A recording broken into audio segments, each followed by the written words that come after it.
صباح الخير لكل مشاهدين الام تي في. لبنان هو من البلدان الاكثر اذا فينا نقول غني بحضارته ومواقعه الاثريه، وهويه الحضارات اكيد هي بتراثها وجذور شعبها وتاريخ الشعوب بالذاكرة، ولكن لازم نغذيها أكيد بعلم الآثار وكل ما أكيد بيبين شيء جديد بالحفريات اللي بتصير يوميا يمكن ونحن ما بنعرف فيها. ولكن اليوم تاريخ لبنان العريق وأيضا المعروف ببعلبك وبيبلس وعنجر وغيرهم كتير، هل هو اليوم بعده بهالمقامة المهمة؟ واليوم ما ننسى أنه كان لبنان بلد سياحي بامتياز.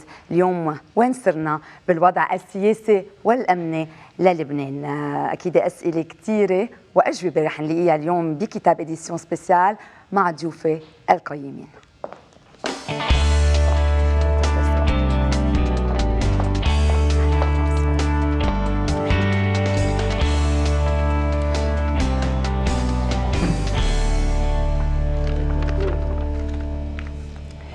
بحب اليوم رحب بضيوفي اكيد بفقره كتاب على الام تي في، وبحب رحب ايضا اولا بالدكتوره ندى كلاس. اهلا وسهلا فيكي.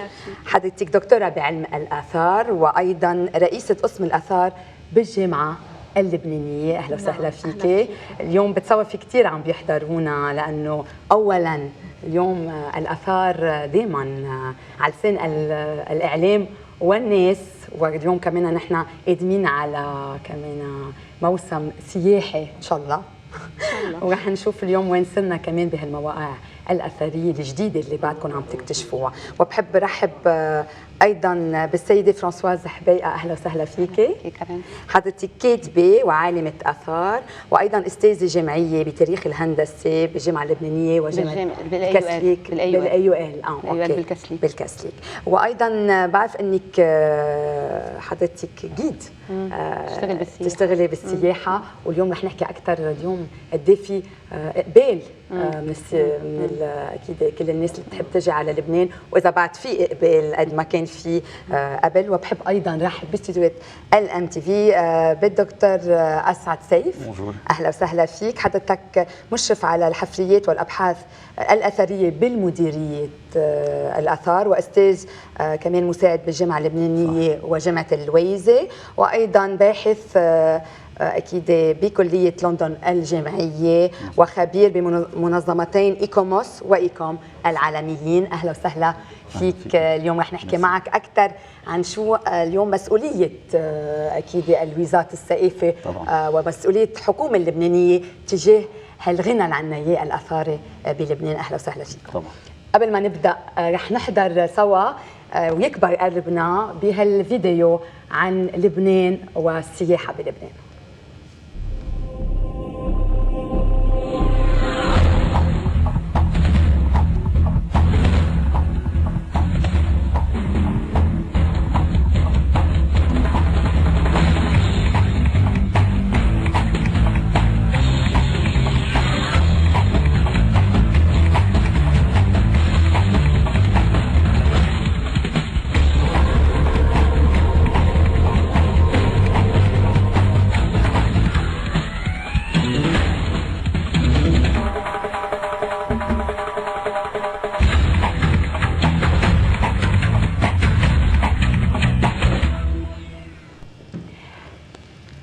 مشاهدينا الكرام، يعني اليوم شفنا قد ايه بيكبر قلبنا بلبنان ونضلنا على طول بهالتفاؤل، لانه ما لازم ننسى انه نحن اكيد مميزين لانه خلقنا لبنانيين. فرانسواز اهلا وسهلا فيكي. حضرتك كاتبه وفي دليل عن بيروت جايدد كالتشرال فيزيت اللي أصدرتيه واكيد حكينا عنه بكتاب. اليوم ليه نقيتي بيروت تحكي عنها، وقد ايه كان في اقبال على هيدا الكتاب السياحي الدليل السياحي؟ بيروت قبل كل شيء انا بحبها كثير، وبقشع حالي بمدينه مثل بيروت، وبقشع انه الشغل ببيروت كثير حلو. في احد السفراء بعرفه كان يقول لي بيروت ما فيها شيء حلو. لما صار الريستوراسيون وبلشوا بالفوي اركيولوجيك والاميناجمون وهيك ديفالمون دو سيت اركيولوجيك، قال لي رجع بالزياره قال لي فرانسواز عندكم مدينه من احلى مدن العالم. كثير بحب الاولد تاون، بحبها كثير، بحب الاركتيكتور اللي فيها الاكليكتيك. بعدين اقشعت انه ما في ان جيد دو لا فيل دو بيروت مثلا، بنقشع انه في كتب كثير حلوين وانا استعملتهم كلهم مراجع تاريخيه. نعم. بس ما بتساعد الزاير انه يزور المدينه. نعم. يعني ما بيعرف منين بده يبلش، بده كارت. جربت اعملها، انا سافرت كثير وكنت كمان ليدر ببلاد كثير باوروبا، وشوف على طول الكتب كل مدينه لها كتابها ومعه مع الكارت تبعها. نعم. يعني كل الكارت بيمشي على الكارت الواحد، بيزور انا با بزوان دون جيت، ما بده حدا. وحبيت دخل كمان شوي الفنانين والاركتيكتور لانه بحبها كثير. يعني هذا الحلو بالدليل، الاركيولوجي والاركتيكتور والشخصيات يلي لازم كل يعني جو لبنان المميز اللي بنعيشه. مزبوط. وايضا بعرف انه حضرتك جيد كنت لازلت لابرز الشخصيات اللبنانيه والعالميه، يعني منهم فينا نقول السيده الاولى النمساويه والسيده الاولى اللبنانيه والوزير الخارجيه للصين ودبلوماسيين وغيرهم. اليوم وقت شو بتلاقي؟ يعني بتلاقي عندهم اندهاش خلال وقت يكونوا عم بيزوروا هالمواقع الاثريه، واليوم بعد عم نلاقي في نسبه ناس عم تجي هلا دبلوماسيين وسياسيين يمكن بيجوا زيارة سياسية ويمكن بيدمجوها مع زيارة إذا بدك سياحية، ولكن هل في سواح اليوم بلبنان قد ما كان في قبل؟ لا أكيد، لا أكيد. وهل عم بيتراجع هالنسبة؟ عم تتراجع النسبة، يعني سبوراديك، يعني بالسروبيا بيجينا سايح أو بيبقوا جايين بزنس أو بيبقوا جايين زيارة دبلوماسية أو ONG. نعم. بس انه سواح قليل تيكون في جروبات كثير رجعت السياحه، بتتاثر كثير بالسياسه. يعني انا بقول يا ريت بفوتوا على المجلس مع احترامنا لهم ومحبتنا لهم كلهم سوا، بفوتوا على المجلس وبسكروا الباب ويتخانقوا جوا، يخبطوا بعض جوا، بس يخلونا نحن نعيش بسلام ويجي لعنا عالم، يعني نحسن البلد، نشتغل. يعني نحن اليوم بيقولوا اكيد اذا البلد اقتصاده منيح هو باحسن حال. نعم. واليوم السياحه كنا قبل يعني نتكل عليها، لبنان كل عمره يبقى متكل طبعا على ونبقى مزدهرين من وراء السياحه. اليوم حرام. انا اجى معي احد البروفيسوريه من امريكا، كان عمره 102، اجى بس قبل ما يموت يشوف بعلبك. نعم. على كل حال تحيه له، وبنعرف انه نحن عندنا يعني اجمل، يعني بنسافر وبنروح ما بنعرف انه بلدنا كنز. كنز. دكتوره كلاس، اهلا وسهلا فيك. اليوم حضرتك أكاديمية ورئيسة كمان قسم الآثار بالجامعة اللبنانية، شو هي اليوم مهنة عالم الآثار؟ وهل هناك الكثير من الطلاب بهالكلية؟ مهنة الآثار أنا بقول بألف خير ومنا بألف خير. بألف خير إنه بعد الحرب يعني الحفريات بلبنان ما أخذت حقها بسبب الحرب. يعني بعد ما خلصت الحرب في إذا بدك أنا بقول لها البوم تبع الأركيولوجيا اللي بلشت، بس للأسف مقابلها في عدم الأمن والمشاكل السياسية اللي بتخفف إذا بدك من البعثات الأجنبية اللي بتجي. نعم. وللأسف بعدها بذهنية العالم إنه الآثار ما فيها شغل. أنا برأيي في شغل كتير أكيد على الأرض، لأنه عم بيجوا رغم كل شيء في بعثات عم تجي عم تتصل بالجامعات، مش بس الجامعة اللبنانية لأنه في أقسام بغير الجامعة اللبنانية، بس إذا بدك الجامعة اللبنانية اللي بعدها أكثر شيء قادرة توقف على إجريها، وبعد في تلاميذ عم يجوا مع انهم كثير قليل يلي بدي اقول لك اياه، عم يتصلوا فينا ما عندنا تلاميذ كفايه حتى نغطي هالبعثات الاجنبيه.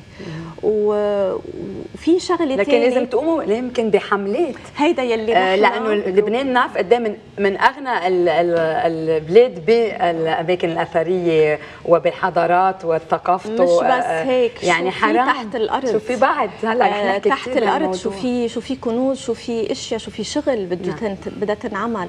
فنحن اذا بدك عندنا سياسه بقلب الجامعه، مش السياسه الخارجيه اللي بتشوفيها بالبلد، السياسه الاكاديميه، بدك التوجيه. نعم. انه نحكي عن مهنه الاثار مشان هيك نحن هلا لنا تقريبا شي 3-4 سنين عم اشتغلنا على بروشور بدها توزع على مدارس، بس ضمن مش توزيع انه عم نعمل اورينتاسيون، لا يعرفوا مهنة الآثار شو هي. وعم نشتغل على فيلم كمان رح ينعرض، هو 7 دقائق، بينعرض ضمن حصة التاريخ. وبينحكى انه الآثار، مهنة الآثار مش غير مهنة المؤرخ، لأنه بعدهم بيخلطوها. نعم. وشغلة ثانية يعرفوا إنها مهنة، منا هوبي، منا بعدنا بال1800 يلي كانوا نعم. وعم بتقولي ينزلوا. حضرتك إنه في كتير فرص عمل، كتير فرص يعني عمل. حلو اليوم كمان انطلاقا من طاولة الحوار نقول إنه اللي بيحب وعنده شغف الآثار وعلم الآثار في شغل. بحب زيد نعم. شغلة إنه غير حفريات الآثار، نحن مثلا بالجامعة اللبنانية فتحنا ماستر مهني يلي اسمه المتاحف وتقنيات الحفظ. نعم. حتى نأهل هالتلاميذ يطلعوا هن يديروا المتاحف.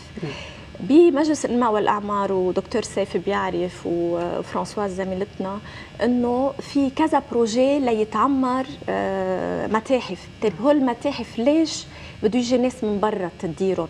فخلقنا هالماستر، اذا بدك نحن عم نواكب كل هالشيء الجديد بالاركيولوجي والمهم، عم نواكبه اكاديميا، عم نحضر تلاميذ انه هن يستلموا، لانه هيدا بلدنا وهي تراثنا أكيد. وبدنا الشباب تضل بالبلد. ما في شك. وفي شغل.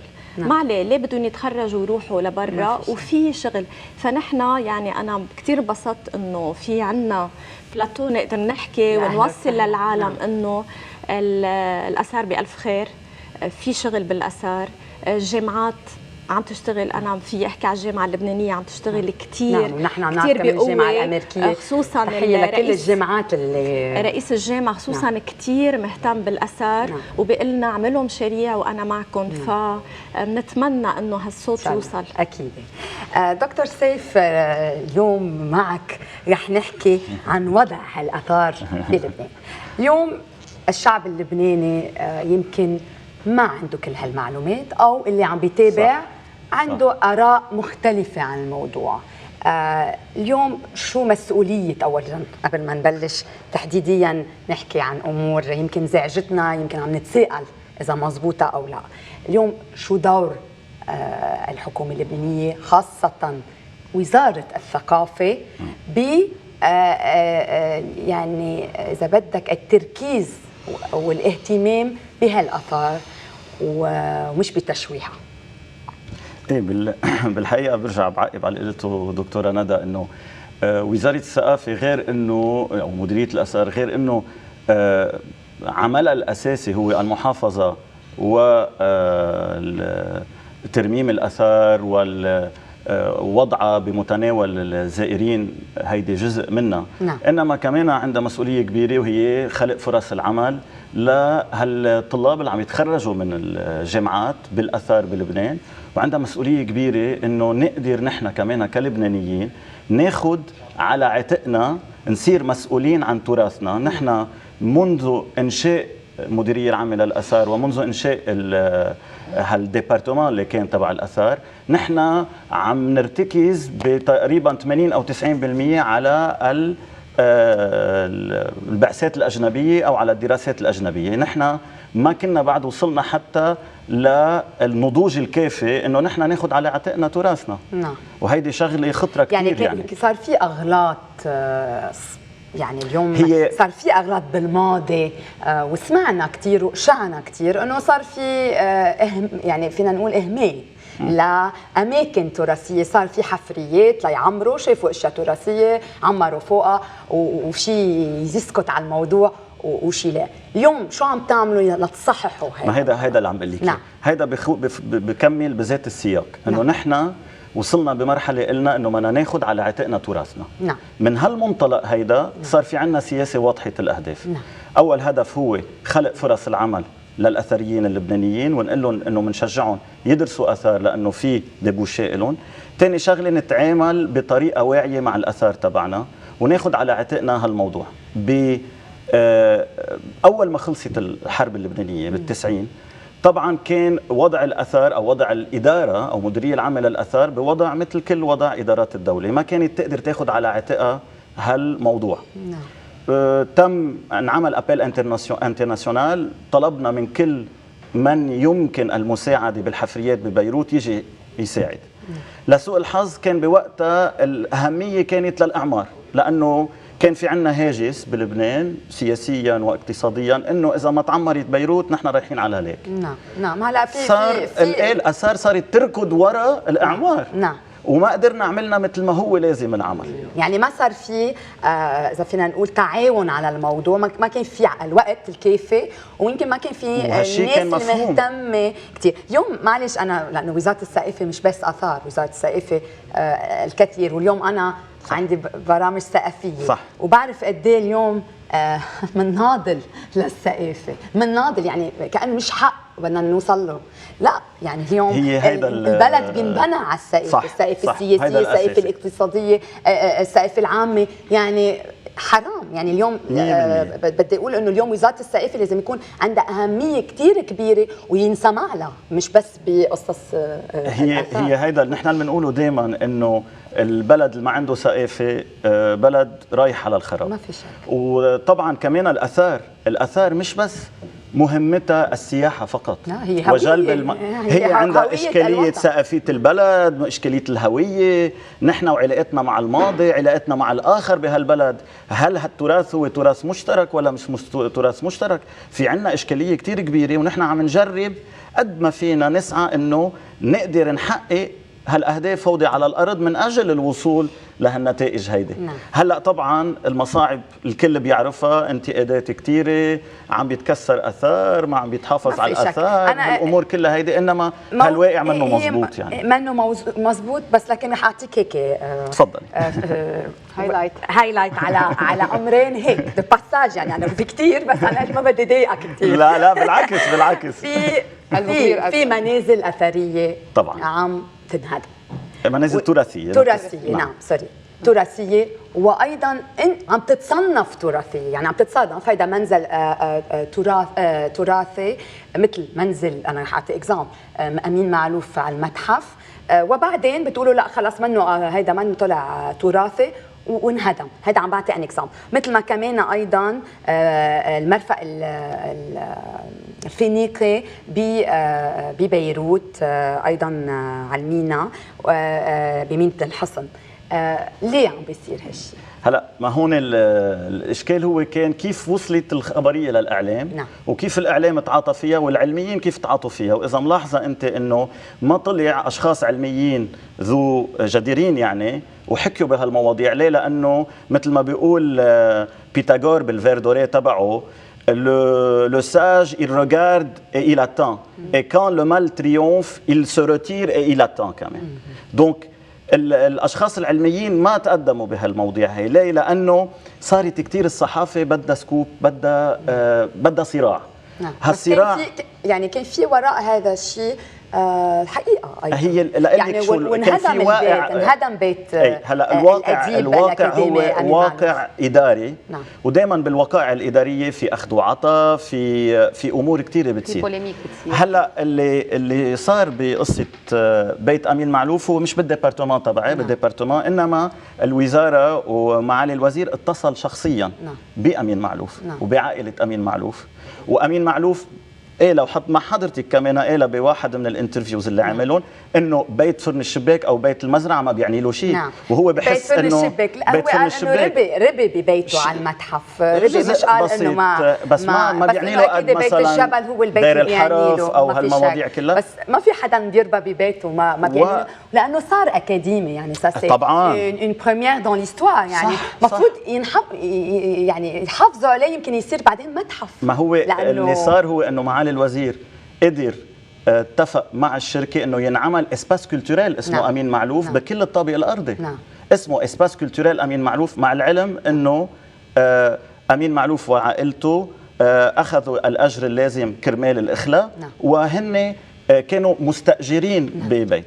بعدين انا بس بين بارونتيز، المبنى منه تراثي. منه تراثي. ليه صنفتوه تراثي؟ لا هو منه تراثي يمكن بس لانه عايش فيه انسان صار حفر التاريخ. يعني بس هلا في عندنا مثل الشاعر الكبير سعيد عقل.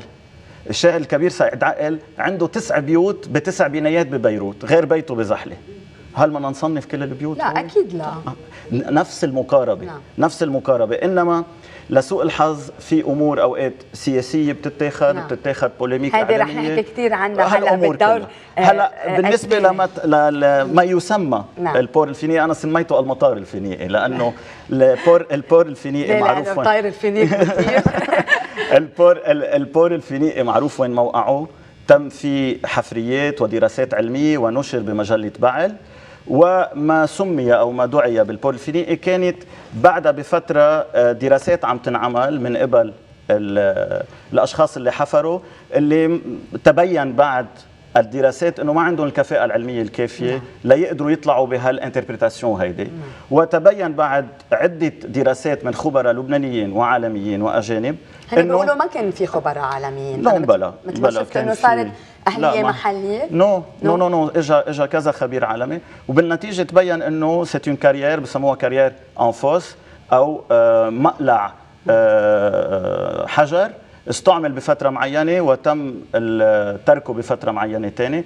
انما عدم معرفه الاشخاص اللي عملت الانتربريتاسيون او اللي عملت باول فتره ادى لهالموضوع هيدا. في عنا عده امور ما رح يعني بدها اكثر من حلقه لنطرح ما في شك. انا ما بدي اطول على الموضوع، بس بدي اقول انه انت حضرتك قلت وباول الحلقه انه صار في اغلاط بتصير مثل باي حقل طبعا عمل. طبعا في اغلاط عم بتصير. هلا نحن كل شيء بنتمنى، لانه الامور اللي بتروح ما بترجع، يعني كثير هين تبني تهدم، بس مش هين تبني وتبني حضاره عمرها مئات الالوف السنين. ولهالسبب معالي الوزير بعت كتاب مؤخرا على مجلس الوزراء لاستملاك 7600 متر اللي هن قرب رياض الصلح، ساحه رياض الصلح. نعم. محل ما اكتشفنا اكتشافات اثريه مهمه جدا. لاول مره بازيليك من القرن الرابع بعد الميلاد بلبنان كلها اكتشاف مهم جدا. اكيد رائع. وهذا الحلو بلبنان انه كل يوم مدخل مدينه بيروت يمكن يكون مع طرقات رومانيه مع اشياء مهمه جدا. يعني المقاربه الاداريه وسياسه المقاربه الاثريه هي سياسه واعيه، انا بقدر اكد هالموضوع هيدا.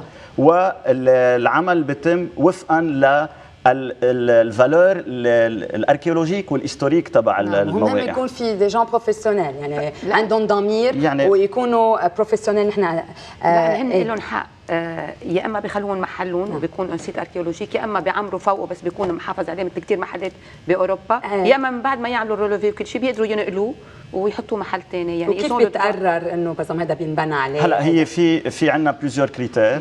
وهيدي المقاربه اللي عم تعملها المديريه العامه للاثار ووزاره الثقافه. يعني كثير مهم انه او الدمج هو او الدمج او فيك تعمر. انا بعرف عليه، يعني ما بتقعد تقدر تشوفه بس هو موجود. لا هيدي بسموها التمر العلمي. هيدي اعتمدت بنهر البارد بفتره من الفترات. مع انه هيدا الشيء يعني في ديبا، عم بتطم بس هو موجود، بس عم نطم للاجيال المستقبليه. في ديبا لانه بيقولوا انه الاثار هي الاف السنين. نعم. انما البيتون الكونكريت، يعني البيتون اللي عم نعمره اليوم هو 100 سنه عمره. يعني بعد 100 سنه في اجيال رح تجي ان شاء الله وتقوم باللازم. انما اعمال الدمج عم بتصير، اعمال اعاده البناء عم بتصير، وفي كذا موضوع بهالاطار هيدا تم وعم بيتم. ويمكن قريبا كمان نبين للاعلام تيرم رومان او حمام روماني بمنطقه الجميزه اعاد بناؤه كليا بالطابق الارضي تبع احد الابنيه. نعم. فرانسواز، لنرجع شوي، حضرتك استاذه بتاريخ الهندسه. اليوم قد ايه مهم، وهذا شق كثير مهم، ما بين انك تعلمي تاريخ الهندسه وتعمري حد او على او دمج هندسه بتلبق او تكون فينا نقول انه يعني تتقارب مع الاثار اللي عم تتعمر حتى أو لانه في ارشيتكت بحبوا كثير القديم وبيجربوا يرجعوا يعيدوه. كثير حلو، كثير بيوت بتنعمل على الطريقه القديمه. في ارشيتكت بيحبوا يعملوا شيء جديد، كرياسيون، بس تروح مع القديم. يعني لون الحجر، علو البنايه، بس اون اركتيكتور تو تافي مودرن. وانا بحب هيدا لانه حلو يضل الواحد يكون في كرياسيون، مش انه تطور. حلو نحافظ على القديم ونعمل، نضلنا نعمل، بس يكون في لي دو كوران ان ميم طون. مهم كثير انه يكون في بلان اوربان، نعم. انه يكون في احترام للتراث الهندسي. مثلا انا بقشع على صوب البحر ببيروت فيها البنايات الواطيه العلوه، مثلا في البنايات العاليه كمان هي كارتيه لحالها، بس في بنايات هي برولونجمون لبنايات ثانيه معموله بطريقه حلوه، لون الحجر هلا حلو، بنشوف كمان خاصة بالأشرفية، وأنا هون حابة أحكي عن الموضوع إنه كان في كثير بيوت قديمة، هلا يمكن ما تكون تراثية بس قديمة حلوة معمولة مع حجر ما بقى نلاقي منه يعني بطريقة هيك مع الفوت مالوريزمون عم بيشتريها حدا، عم بيشتريها عم بيطلع محلها بناية، عم بيطلع محلها بناية. يعني في محلات عم بيجربوا هن بيكون اللي اشتريها عنده هيك سانس بحبه بذات الوقت، بس عم بيطلع ميم طون على البزنس تبعه بيعمل لها انتجراسيون، يا اما بيخلي الطابق الارضي يا اما بيشيل الفساد وبحطها شي محل فوق. اوقات في كتار عم بيشتروا لسوء الحظ، يعني في كارتيه لازم يكون محافظ عليه تراثي. ما هي المشكل كمان بالتنظيم المدني. ما هيدي انا بدي اقول انه في تنظيم مدني لازم وبنيه تحتيه يعني نحن نتلقى كرة النار بالاخر لوزاره الثقافه، بس هي في بريفنسيون ما في شك. هيدا بدنا حلقات وحلقات وان شاء الله ان شاء الله. طبعا انا حاطه ليسته طويله. دكتوره كلاس، اليوم حضرتكم على طول عندكم نشاطات اكاديميه، ولكن نشاطات على الارض وحفريات واشياء جديده. شو اليوم اجدد شيء لقيتوه بالحفريات؟ وين صرتوا بهالنشاطات؟ هلا الحفريات نحن كجامعه تلاميذنا موزعين تقريبا، كان بحفرية بيروت ولا بصيدا ولا بنهر البارد ولا ببعلبك، يعني وين ما كان. وعندنا كمان اساتذه عم تحفر على الارض، يعني مثل دكتور سيف، مثل دكتور جورج ابو ديوان، يعني عندنا كذا. هيدا هلا الشيء الحلو يلي اذا بدك عم نعمله انه نحن عندنا مختبر بقلب الجامعه. ديجا كان عندنا من حفريات بيروت ال90 عندنا حفريه موجود، يعني كل القطع بيشتغلوا عليهم التلاميذ. هلا الحفريات الجديده اللي عم بيشاركوا فيها اساتذتنا كمان عم يطلع، اخذنا اذن من وزاره الثقافه يطلع عندنا حفريه فوق، يعني اذا بدي كل القطع اللي بتطلع، فعم بيشاركوا التلاميذ مع كل الاساتذه حسب كل واحد اختصاصه. ناس من برا يعني متخصصين وبيجوا بارزام بيشاركوا بيعطوا رايهم، تيقدروا كمان يعطوا معلومات يمكن برا، يعني لانه اليوم لبنان منه بس يعني كنز وطني، هو دولي. بالعكس نحن عم نتعامل تقريبا مع الكل، مثل ما قلت، حتى مع البعثات الاجنبيه عندنا التلاميذ عم بيروحوا يشتغلوا، عم بيشاركوا اذا بدك حتى بالببليكاسيون، حتى في عندنا بالمنشورات كلياتها. وعندنا علاقه كمان كثير قويه مع الإفبو يلي هو المعهد معهد الشرق الأوسط. فعلاقتنا إذا بدك هيك يعني بالأبحاث. بالأبحاث هلا نحن كمختبر، نحن هلا لأنه بعد الأشياء إذا بدك مثل بعد بدها شوية مصاري وبدها تهيئ للمبنى، وبس الشغل كتير ماشي وعم نفتح هلا ان شاء الله يعني مع الكذا. اكو حال نحن يعني بنتمنى انه الوضع السياسي والامني هيدا الاهم، ما نصير نحن كلنا نحن عم بخبر كان نجاهد علميا كرمال نقدر نبقى هلا نصير كلنا اثار هون بالوطن. انا بس بدي اقول شغله انه نحن كجامعه، في جامعة، في الباحثين، في يلي بيعنوا بالتراث، في اللي بدك في كتير المجتمع المدني، بس في أنا بقول قلب واحد يلي هو بيمشي الكل، هي مديرية الآثار. ما في شك. من هيك أنا رح أختم معك بسؤال مديرية الآثار. إذا يعني إذا في شيء بده ينعمل، إذا في شيء دعم بده يصير، هو هالكم شخص يلي باقيين بمديرية الآثار تقريبا فاضي مديرية الآثار. وبأكد دكتور سيف بدنا دكتور سيف يعني أنتم رح تصيروا متحف بالمديرية. نحن صرنا ونحط هيك منحوتات يعني. طب ليه شيء مؤسف؟ مش لانه كل شيء مسيس بلبنان، مش لانه حتى ما في اهتمام لهالشيء مقابل السياسه اللي عم تاكل اكل كل غير امور، ما انه هيدا وطن، الاثار هو وطن. صح. نحن هيدا انت عم تحكي بلسان حالنا ولسان حال وزاره الثقافه. هلا الحاله الاداريه بكل اداره الدوله حاله صارت كثير متفاقمه، ويجب ايجاد الحل لها، مش بس بمستوى وزاره الثقافه، مستوى كل الادارات.